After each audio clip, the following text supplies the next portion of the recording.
যদি আপনাকে কেউ অবহেলা ব্যবহার করে, সেটাকে আপনি ইগনোর করবেন না, সেটাকে আপনি শক্তি হিসাবে সঞ্চয় করে নেবেন। আর একজন মানুষ আপনাকে ইগনোর করা মানে আপনাকে সমাজ থেকে বিক্ষিপ্ত করা বা নিক্ষিপ্ত করা নয়, আপনাকে দায়িত্ব বুঝিয়ে নেওয়ার প্রথম ধাপ ওটা। আপনার দায়িত্ব আপনি বুঝে নেবেন, সেটার প্রথম ধাপ হচ্ছে আপনাকে মানুষ অবহেলা করা বা ইগনোর করা। এটাকে যদি আপনি শক্তি হিসাবে সঞ্চয় করে নিতে পারেন, তাহলে আপনার সামনের পথ বা দুর্গম পথ পরিষ্কার এবং সুপ্রসার হবে ইনশাআল্লাহ। তাই মানুষের অবহেলাকে, ইগনোরকে খুব ভালোবেসে কাছে রেখে দেবেন। যদি লোকের মন্দ পুষ্প হয় রে চন্দ্র, লোকের মন্দকে, নিন্দ্রাকে যদি আপনি পুষ্প হিসাবে গ্রহণ করতে না পারেন, মানে ফুল হিসাবে গ্রহণ করতে না পারেন, তাহলেই আপনার সামনের কার্যক্রম অন্ধকারের আশঙ্কা থেকে যাবে। আর লোকের মন্দ, নিন্দা, এটাকে যদি আপনি পুষ্প হিসাবে যদি গ্রহণ করে নিতে পারেন, তাহলেই আপনার ভবিষ্যৎ পথ আলোকিত, সুন্দর, স্বচ্ছ হবে আশাবাদী ইনশাআল্লাহ।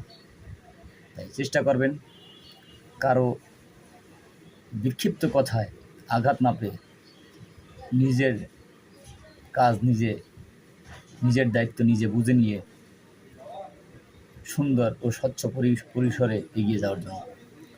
আপনি যেখানেই বলেন, সামাজিক জীবনে বলবেন, পারিবারিক জীবনে বলেন, আর ফেসবুক জীবনে বলেন, একই কথা, সবই একই সিস্টেমে চলতেছে ভাই। ফেসবুক যেমন আপনি কাউকে ছাড়া চলতে পারবেন না, একা চলতে পারবেন না, পারিবারিক জীবনেও আপনি একা একা সুখ হতে পারবেন না।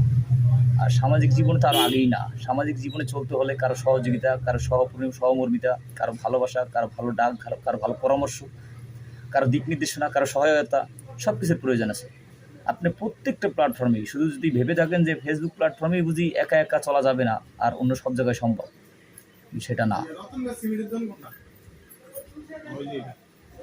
হ্যাঁ, তাই সবসময় একটা জিনিস চিন্তা করবেন, অর্থনৈতিক, সামাজিক ও পারিপার্শ্বিক সব কিছুই ঐক্যবদ্ধ হবে, একা একা করা সম্ভব না।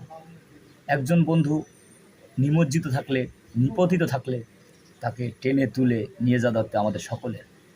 তাই সবসময় সবাই সবার পাশে রেখে সর্বক্ষেত্রে, শুধু ফেসবুক প্ল্যাটফর্ম বলে নয়,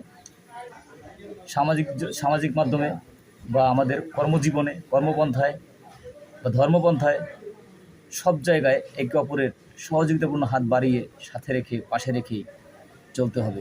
তাই আসুন মানুষের কটু কথা, নিন্দা কথাকে নিজের শক্তি হিসাবে সঞ্চার করে এগিয়ে যাই, ইনশাআল্লাহ সফলতা আসবে। আল্লাহ হাফেজ।